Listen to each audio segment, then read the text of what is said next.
Vamos ler Marcos, capítulo 1, do versículo 40 ao 45.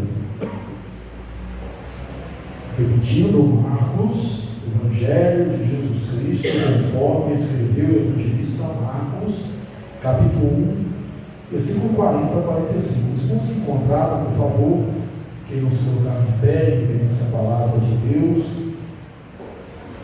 nos diz assim a santa palavra de Deus. Aproximou-se dele um leproso, rogando-lhe de joelhos: se quiseres, podes purificar-me. Jesus, profundamente compadecido, estendeu a mão, tocou-o e disse-lhe: quero ficar limpo. No mesmo instante, lhe desapareceu a lepra e ficou limpo. Fazendo-lhe então veemente advertência, logo despediu-lhe e disse: olha, não digas nada a ninguém, mas vai, mostra-te ao sacerdote e oferece pela tua purificação que Moisés determinou, para servir de testemunho ao povo. Mas, tendo ele saído, entrou a propalar muitas coisas e a divulgar a notícia, a ponto de não mais poder Jesus entrar publicamente em qualquer cidade, mas permanecia fora, em lugares ermos, e de toda parte vinham ter com ele. Amém? Assentados, meus irmãos. Vamos nos situar, já vista que tem bastante tempo no intervalo, por causa do mês do ar, que a gente não fala aqui do Evangelho de Marcos. Jesus estava em Cafarnaum, e na sinagoga de Cafarnaum, quando ele estava ensinando, ele entrou, logo se manifestou endemoniado, e ele expulsou o demônio. Todos se admiravam da autoridade e da doutrina de Jesus. Dali, ele voltou para a casa de Simão, para a casa de Pedro, cuja sogra estava enferma, e ele a curou, e logo ela passou a servi-los. Naquela casa, enquanto ele estava ali, uma multidão de enfermos veio, e foram todos curados por ele. Dali Jesus foi para a Galileia, com o objetivo de pregar o Evangelho, porque ele não veio simplesmente para curar, ele não era um curandeiro, ele veio para anunciar o reino de Deus, as boas novas. Mas nesse tempo, um homem sai ao encontro, e esse homem, ele era leproso. Esse milagre está nos 3 evangelhos sinóticos: Mateus, Marcos e Lucas. E Lucas, que era médico, ele vai de forma mais específica no seu relato e diz que esse homem estava coberto de lepra, a saber, ele estava completamente leproso, o mal já estava espalhado, já estava totalmente tomado pela lepra. A lepra, ela vem da palavra grega lepros, o verbo lepen, que significa descascar. Descascar. O leproso era um homem que estava, então, se descascando. Era a enfermidade mais terrível, mais cruel, mais dolorosa, mais excludente de todo o Antigo Testamento.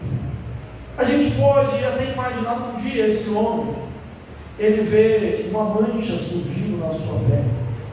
Você sabe que a lepra hoje, o nome que nós damos para ela, a ciência, a medicina evoluiu, a hanseníase, mal de Hansen, é uma doença curável, tem tratamento, diferentemente daquele período. Essa cura é relativamente recente. Lembro que quando estava na escola, ainda ali na pré-adolescência, estudei sobre isso. Isso trouxe uma certa neurose na minha cabeça. Qualquer manchinha que surgia, qualquer coisa na pele já deixava com medo. E olha que nós vivemos numa época em que a lepra tem cura, mas você ouvia que ela come a pele, que deixa insensível. Pois a lei levítica, se você quiser saber como eles tratavam desse assunto, a gente vai ver isso em Levítico 13 e em Levítico 14. Levítico 13 a gente tem um diagnóstico. Em Levítico 14 nós temos, em caso de cura, e a doença é incurável, então aquela cura, na verdade, é porque havia muitas enfermidades cutâneas que eram classificadas como lepra. Os rabinos, no tempo de Jesus, haviam classificado 72 tipos de lepra. Então aquelas que eram curáveis para eles, na verdade, era um outro tipo de enfermidade, mas maltratável. E demorava cerca de 20 anos para a pessoa morrer.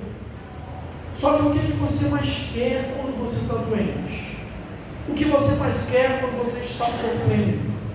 O que você mais precisa quando você está em agonia e sabe que a sua vida está se esvaindo?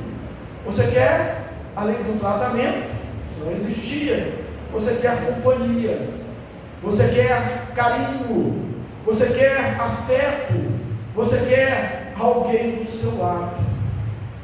Mas quando uma pessoa era diagnosticada, lá em Levítico, no capítulo 13, como lepra, ele estava imundo. E toda a lei levítica, ela não previa nenhum tratamento. Não havia nada para o benefício do doente. Havia para proteger o restante da comunidade, que era a única coisa que eles podiam fazer. E a pessoa era completamente excluída da sociedade, ficava isolada, ia para um lugar onde estavam os leprosos, para uma caverna, e logo ela era realmente esquecida. Se você abrir a sua Bíblia em Levítico, no capítulo 13, dentre as descrições que você vai ver lá, o sacerdote olharia e veria que aquela enfermidade era mais profunda do que a pele. Mais profunda do que a pele. Então ele era considerado leproso. Aí você imagina um homem, um belo dia, ele está na sua casa, ele está na sua vida normal, ele começa a ver alguma mancha aparecendo no seu corpo, e de repente ele percebe que há insensibilidade, que ele se machuca e não sente, que ele se queima e não sente. A esposa, preocupada, pede para ele ir ao médico, que naquele tempo é o sacerdote. Ele vai ao sacerdote e recebe um fatídico veredito, a sentença, o diagnóstico de que ele está leproso. Dali, ele não vai se despedir dos seus filhos, ele não pode abraçar a sua esposa, ele vai diretamente, ele se veste de forma diferente, pano de saco, cobre a boca e vai para o isolamento. E onde que ele chegasse, antes de se aproximar das pessoas, ele teria que, pela lei levítica, gritar: imundo, imundo, para que as pessoas percebessem a sua presença e se afastassem. E normalmente as pessoas atiravam pedras para que ele se afastasse. Era essa a situação. Apesar de ser um fato verídico, algo real que aconteceu no Novo Testamento, essa cura, essa enfermidade, essa cura é mais do que um fato, é um símbolo, é um emblema da situação de muitas pessoas e do que Deus quer e o que Deus pode fazer na vida de uma pessoa. Bem, eu vou descrever aqui, irmãos, algumas implicações da lepra. Primeiro, a lepra era profunda. Eu já disse aqui que Levítico 3, no versículo 3, vai dizer que era mais profundo do que a pele. E não ficava só na pele. A voz de um leproso, com o tempo, se tornava aquela voz cavernosa, aquela voz de filme, de terror, porque as suas cordas vocais eram também danificadas. Os seus órgãos começavam a ser danificados. Então a lepra é algo profundo, um belo tipo do pecado. O pecado é algo que é profundo, ele não fica só na extremidade, ele aparece na extremidade, mas ele vai para o coração, ele danifica a alma, ele acaba com a pessoa. Ninguém pode brincar com o pecado. O que nós lemos na Bíblia é que um abismo chama outro abismo, e que a mente da pessoa vai ficando cauterizada com o tempo. Comete um pecado hoje e sente vergonha, amanhã sente menos, daqui a pouco está literalmente sem vergonha, não tem nenhum problema, acha que o pecado é normal.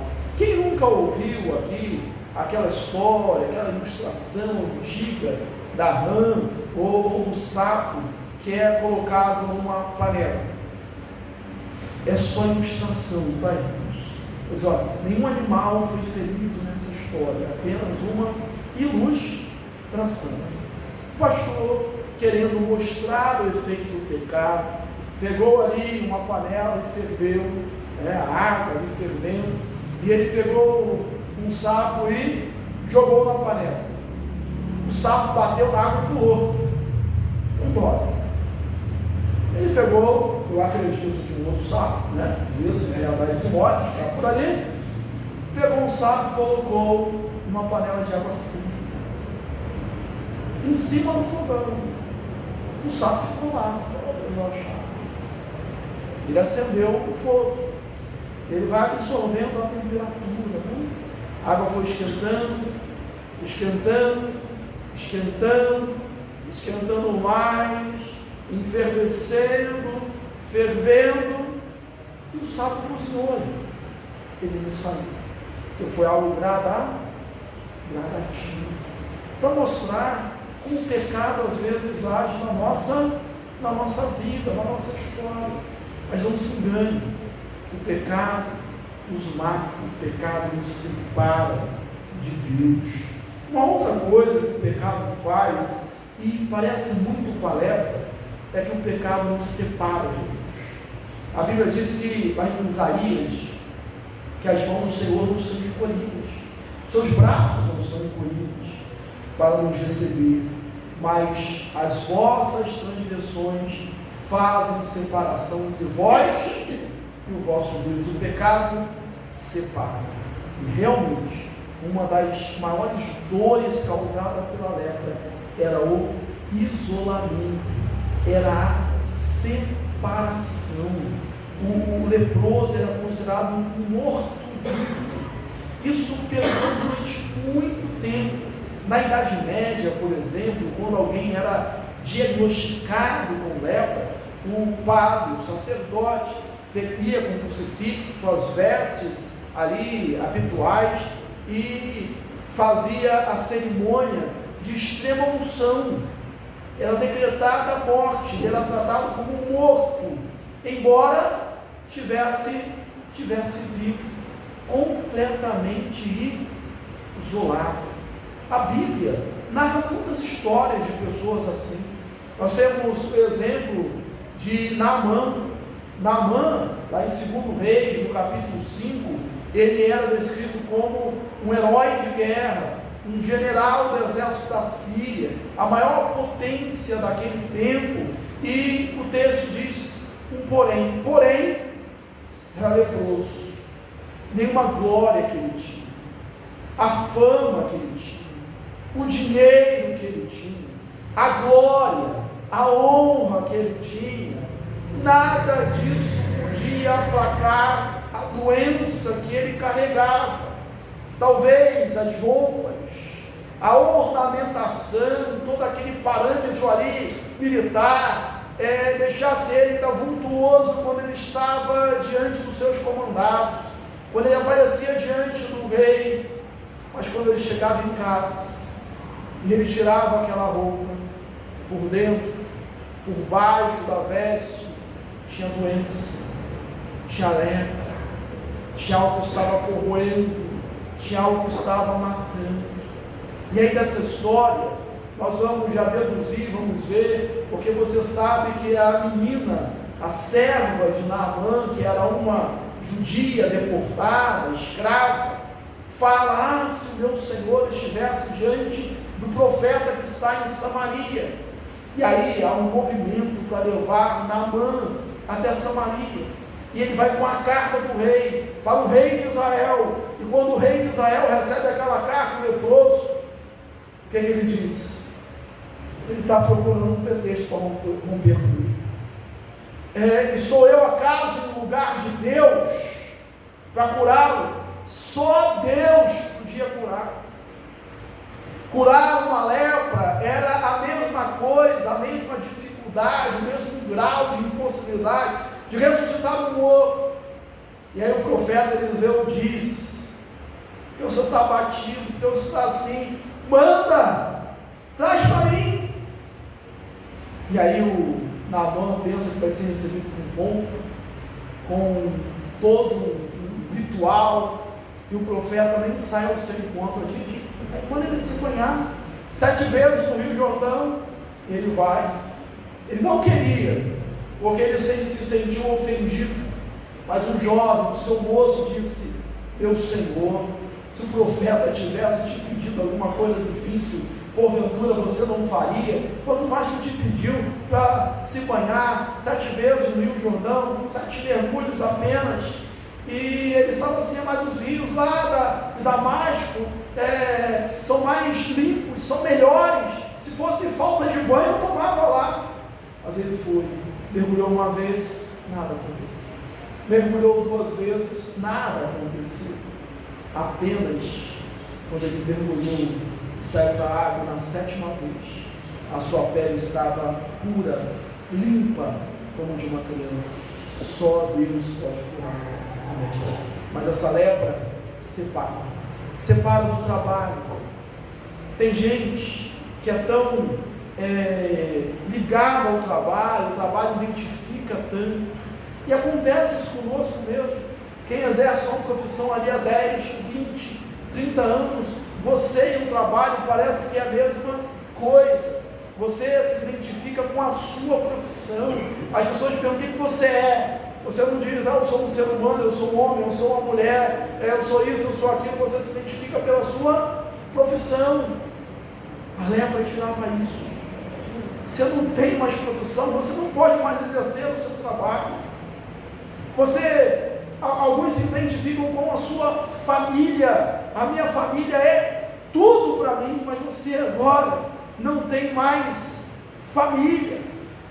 Algumas pessoas se identificam com a sua organização, com o seu senso de administração, com a limpeza na sua casa, mas agora você não tem casa, nem limpeza, nem asseio no seu corpo. Você cheira mal, você fala rouco, você anda como um morto-vivo, e as pessoas fogem de você e tacam pedra em você. A lepra é um símbolo de exclusão, de separação, e nada separa mais o homem de Deus do que o pecado.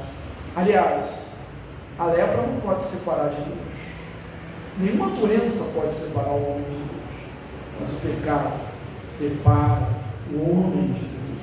Uma outra coisa que a lepra faz é que ela torna insensível, ela insensibiliza. Nós já falamos aqui que o pecado faz isso, cauteriza a nossa mente, torna insensível o nosso coração.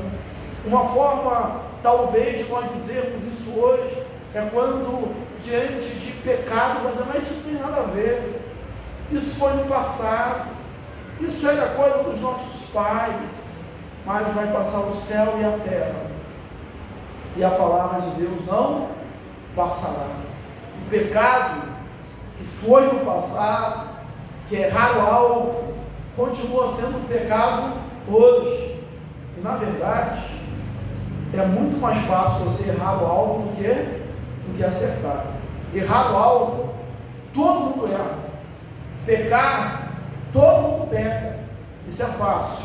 O difícil é o contrário, acertar o alvo. Mas é a nossa meta. O pecado deixa insensível, como a lepra deixa insensível. Você se queima e não sente. Você se fere e não sente. E esses ferimentos, ou a dor que nós sentimos, na verdade é uma defesa para o nosso corpo. Se você se aproxima do fogo, ou o fogo se aproxima de você, você instintivamente tira a sua mão. Se você se machuca, além de gritar, eu não sei o que vem primeiro, se você grita ou tira a mão primeiro, mas a gente tem instintivamente, a gente se afasta disso. E quando você não sente, você sofre um dano maior. O pecado faz com que o homem se torne insensível. Uma outra coisa que o pecado faz, e a lepra ilustra bem, é que deixa marcas. Vai tendo o corpo todo carcomido, perde as mãos, começa a perder as extremidades, os dedos, a orelha, vai perdendo o corpo e vai deixando marcas, vai deixando cicatrizes. O pecado faz isso também, Deus. Uma outra coisa ainda que o pecado faz, e é bem simbolizado, exemplificado na lepra, é que o pecado, a lepra, ela é contagiosa, é transmissível. Por isso que a pessoa tinha que ficar isolada. O pecado, ele também contamina, ele também se espalha. Por isso que lá no texto de Salmo, no capítulo 1, Salmo 1, nós vamos ver, bem-aventurado é o homem que não se assenta no caminho, não anda segundo o conselho dos pecadores, não se assenta na roda dos escarnecedores, onde a sua lei está no Senhor, e na sua lei medita de dia e de noite. Bem-aventurado é esse homem, que não anda segundo conselhos, ele não se detém, ele não se assenta. Por quê? Porque isso vai contaminando. Lá em 1 Coríntios, no capítulo 15, para você não pensar que isso é coisa do Antigo Testamento, o apóstolo Paulo diz: e não vos enganeis, as mais conversações corrompem os bons costumes. Pecado, a exemplo da lepra, ele é contagioso. Ainda na boca de Paulo, nós temos em 1 Coríntios capítulo 5, versículo 6, onde ele diz assim: um pouco de fermento leveda toda a massa. Ele estava falando exatamente do pecado.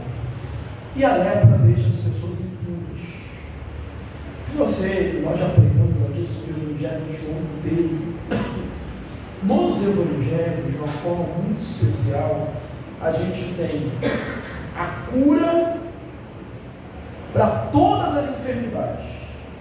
A expressão que se usa para curar, para mudar o estado doente é cura. O coxo, o paralítico, o cego. Mas, quando ele fala do leproso, não aparece a expressão curar o leproso. Aparece a expressão purificar o leproso. A lepra tinha uma conotação espiritual. Era realmente ligada ao pecado. E Deus, de fato, no passado, infligiu a lepra em algumas pessoas que pecaram. Quer ver alguns exemplos? Em ordem, vou botar aqui cronológico.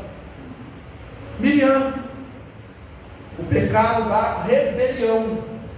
Miriam, irmã de Moisés, se rebelou contra ela e Deus fez com que ela ficasse leprosa. Depois ela foi curada. O pecado da mentira. O servo do profeta Eliseu, Geazi, saiu correndo atrás de Naamã, porque Eliseu não quis receber os presentes, as ofertas. Eram vestes festivas, era ouro, prata, e Geazi pensou assim: que desperdício, né? E saiu correndo atrás de Naamã e disse: não, o meu senhor lembrou que ele precisa, que vai receber convidados, algo desse tipo, e pegou. E quando ele pegou esses itens, ele também ficou leproso. O outro caso, o rei Uzias, um rei piedoso, mas que foi levado pela soberba, pelo orgulho. Então Deus inflige ali a lepra para punir a rebeldia, para punir a mentira, para punir o orgulho. Isso acontecia e era considerado algo impuro. Você não está pensando em impuro. E o impuro, ele está impedido de entrar no templo. Ele está impedido de comunhão com Deus. E mais, você deve pensar assim: nossa, as pessoas não queriam tocar, não queriam mais abraçar, não queriam contato nenhum com essas pessoas, mas era o pai, era a mãe, era o irmão, era alguém tão querido, mas agora está completamente excluído, porque aquele que tocasse no impuro, ficava impuro também. Só que uma coisa acontece, algo muda. Um dia, Jesus está ali, Jesus está passando pela Galileia, e esse homem que provavelmente ouviu falar de Jesus, ele rompe toda a lei, todo o preconceito, toda aquela questão sanitária, todo o isolamento, todos os protocolos, e o texto diz que ele se aproximou de Jesus, aproximando-se dele um leproso, rogando-lhe de joelhos. Esse homem se aproximou de Jesus, e tudo na vida começa a mudar, tudo faz sentido, tudo agora tem esperança, tudo pode se fazer novo, quando esse homem se aproxima de Jesus. Quando o homem se aproxima de Jesus, a vida muda, porque algo diferente acontece. Quando ele se aproximava das pessoas, quando ele dava um passo em direção a alguém, a um amigo, a um conhecido, a um familiar, essas pessoas davam 2, 3 passos para trás. Se ele corresse atrás das pessoas, as pessoas correriam dele, e o melhor que ele teria seriam pedradas.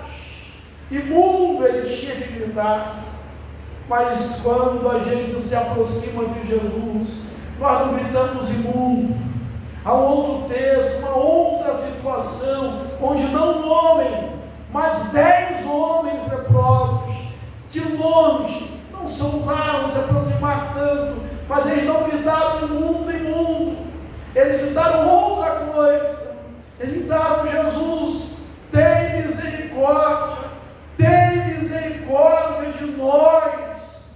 E nele, em Cristo, nós encontramos graça, nele nós encontramos misericórdia, nele nós encontramos favor, nele a nossa vida é mudada. Quando esse homem se aproximou de Jesus, o texto aqui não diz, mas eu imagino quando esse leproso chegou, e onde estava Jesus tinha gente. Quando esse leproso chegou, as pessoas se afastaram, alguns devem ter corrido, alguns devem ter até pegado em pedras, e não atiraram, esperando a reação de Jesus. Mas Jesus, contrariando tudo, contra todas as expectativas, Jesus não corre, Jesus não foge, porque quando nós damos um passo para Jesus, Ele dá outro em nossa direção. Quando nós andamos na direção dEle, Ele corre na nossa direção. Deus no Evangelho é comparado àquele pai do filho pródigo, que quando o filho voltou, ele não estava leproso, mas ele estava sujo, ele estava maltrapilho, ele estava cheirando a porcos, todos se afastariam dele. Mas diz o texto que o pai, quando reconheceu o pai, correu em sua direção. É assim que Deus faz conosco. Aproxime-se de Jesus, não fuja de Jesus. Tem gente que foge de Jesus, tem gente que foge de Jesus. Não fuja mais, aproxime-se dele, porque ele se aproxima de você. Os seus braços estão abertos. E esse homem se aproximou tanto, ele não ficou a alguns metros, ele se aproximou tanto, a ponto de Jesus poder tocar. E tem algo fascinante no texto. Jesus podia curá-lo, e Jesus curava à distância, a gente sabe disso. Ele curou a filha de um servo do rei, assim: olha, eu tenho autoridade, eu sou homem sujeito à autoridade, eu digo ao meu servo vai, ele vai, outro vem, ele vem, eu não sou digno que o Senhor entre na minha casa, não dou uma palavra, o meu servo ficará curado. Ele podia curar, mas Jesus não fez isso. Ele primeiro tocou, porque tocar no leproso, depois que ele está limpo, é fácil, qualquer um toca, mas Jesus tocou o intocável. Jesus tocou aquele que era nojento, que era podre, que era sujo, que era desprezível, que era uma anomalia, um ser que não era mais considerado como um ser humano. Jesus primeiro tocou. Eu não sei há quanto tempo aquele homem estava doente, mas pelo relato de Lucas, já devia fazer muito tempo, porque Lucas diz que ele estava coberto de lepra. O seu estado era um estado avançado, mas Jesus o tocou. Eu não sei quanto tempo ele estava doente, mas o tempo que ele estava doente era o tempo que ele não tinha um toque. Ele não sabia o que era ser tocado.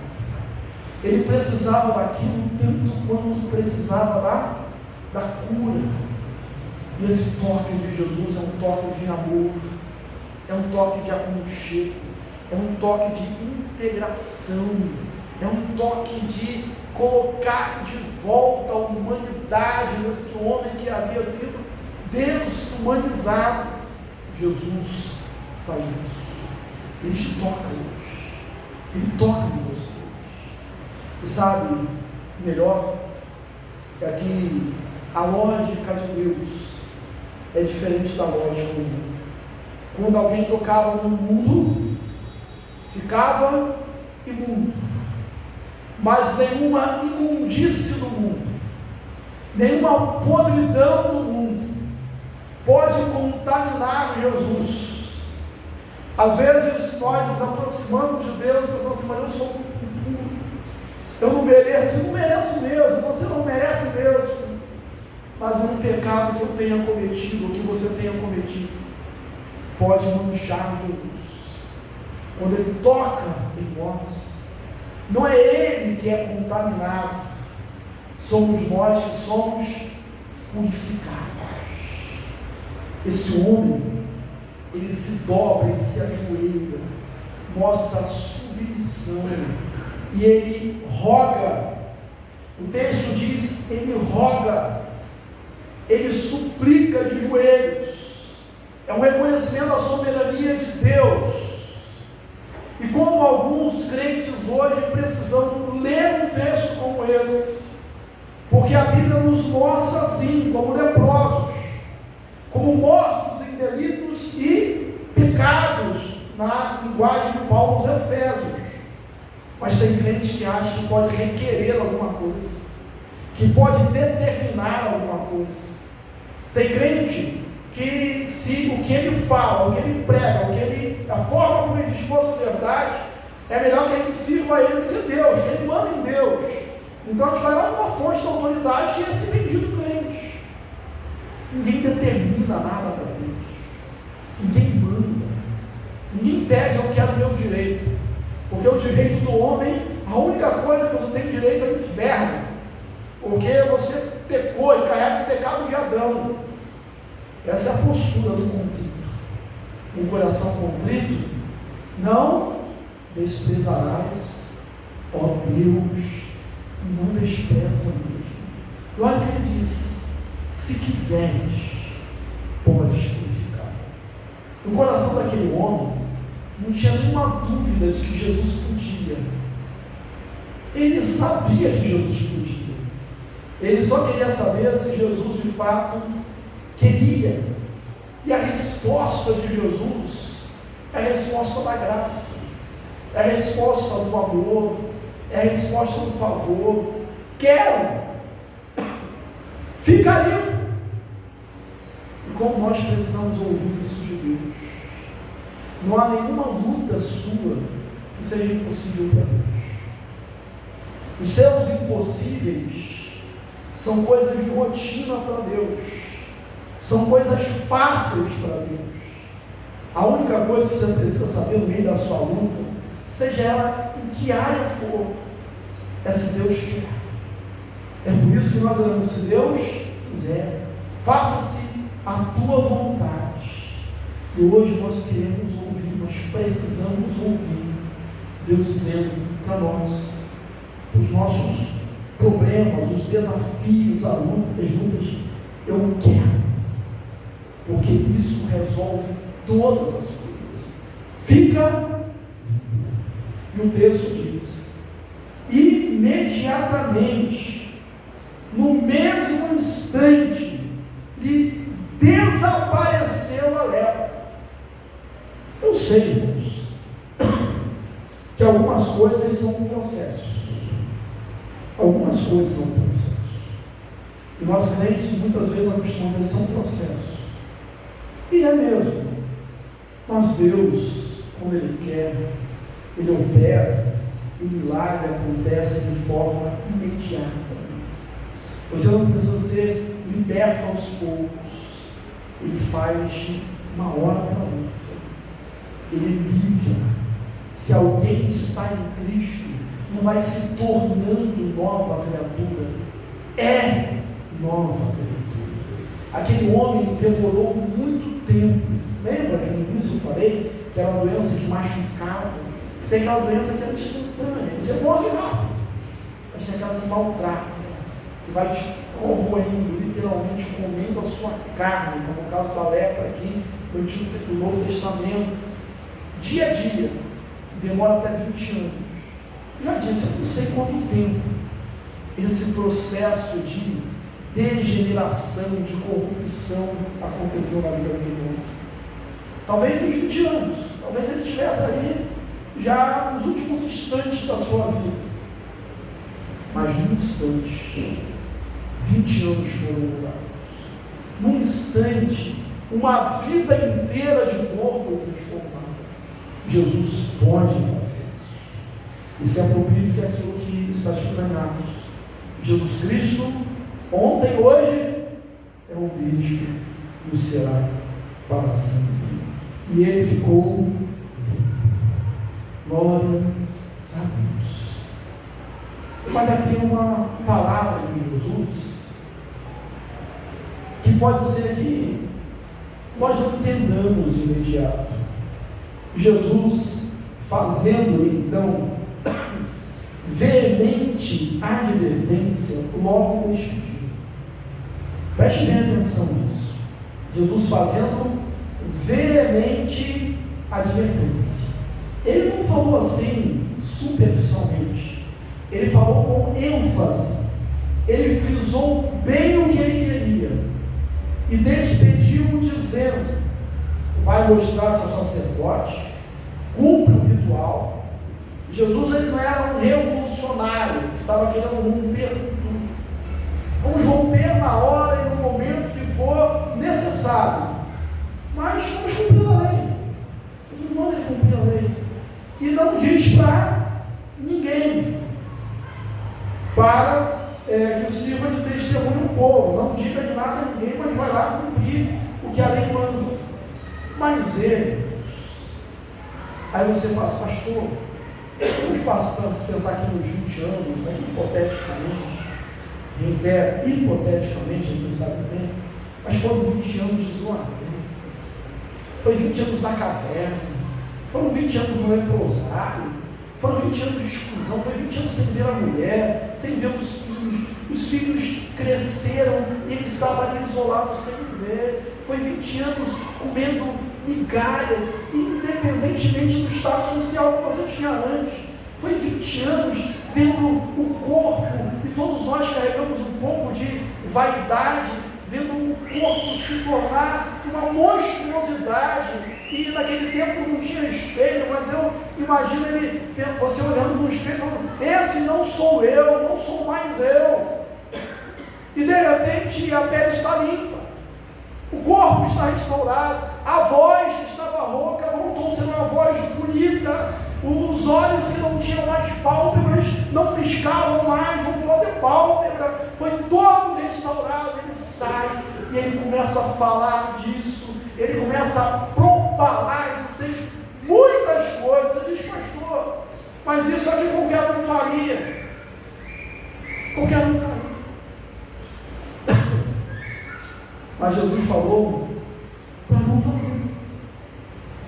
Jesus falou para não fazer.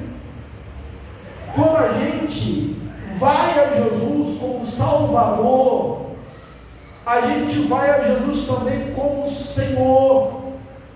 E o servo não discute a ordem do Senhor. Ele cumpre. De boa intenção, já diz o ditado popular, o inferno está cheio. As emoções não são um álibi para a desobediência.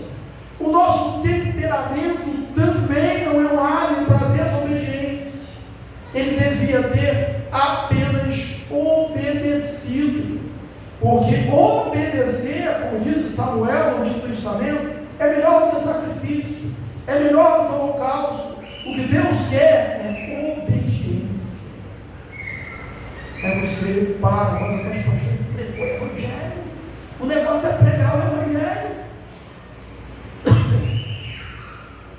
Jesus falou para ele não falar, porque a fama antes da hora atrapalharia o ministério de Jesus. Jesus, que é Deus, via à frente dele, e a consequência dele pregar, ele falar, não adiantou o Evangelho, atrasou o processo, porque Jesus não podia entrar na cidade, Jesus não pôde mais ir nas sinagogas, Jesus teve que ficar em lugares ermos, porque aquele homem não obedeceu. Mas eu vou dar um alho para ele assim. A nossa desobediência é pior do que a dele, porque o passo que Jesus falou para ele não falar, Jesus falou para a gente, olha, fala tudo que eu fiz na sua vida, fala e não te cales, prega a tempo e fora de tempo, fala, porque se você se calar, até as pedras irão clamar. Ide por todo mundo e pregar o Evangelho a toda a criatura, para testemunho de todas as nações. Sim, a nossa desobediência, em termos proporcionais, é pior do que a dele, porque nós também estávamos no isolamento do pecado, nós também estávamos nos corroendo, sendo carcomidos, não na carne, mas na alma. Nós também estávamos ficando irreconhecíveis, porque em nós não se via mais a imagem e semelhança de Deus. E um dia, Jesus se aproximou de nós. Um dia, Ele nos tocou. Um dia, Ele disse, quero. Um dia, Ele nos fez novo homem, nova mulher, nova criatura, e disse, fala, o que eu fiz na sua vida. Que nós possamos aprender com essa história, que mais do que uma história, é um exemplo, é um modelo, é um paradigma para nós seguirmos. Todo aquele que se aproxima de Jesus acha graça, acha favor. Enquanto as pessoas se afastam de você, Jesus se aproxima de você. Ele nunca te abandona, Ele nunca te deixa. E não tem nada que você possa ter feito que possa contaminar Jesus, mas Ele pode te purificar, independentemente da impureza que você vive. O apóstolo João, em 1 João capítulo 5, 7, 8, ele diz: se confessarmos os nossos pecados, Ele é fiel para nos perdoar o pecado. E o sangue de Jesus nos purifica de todo o pecado. E Ele não age como nós. Tem gente que diz que perdoa e não esquece. Ele diz que lança o nosso pecado no mar do esquecimento. E dos seus pecados eu não me lembro mais. Você que é curado, a nova criatura, que nasceu de novo, que está com a pele de bebê, igual Naamã depois do último mergulho, igual esse leproso, você precisa obedecer a Deus. Se Ele fala, fala, você fala. Se Ele diz não fala, você não fala. Obedecer. Isso Deus quer de nós. Que Deus nos abençoe rica e abundantemente. Amém.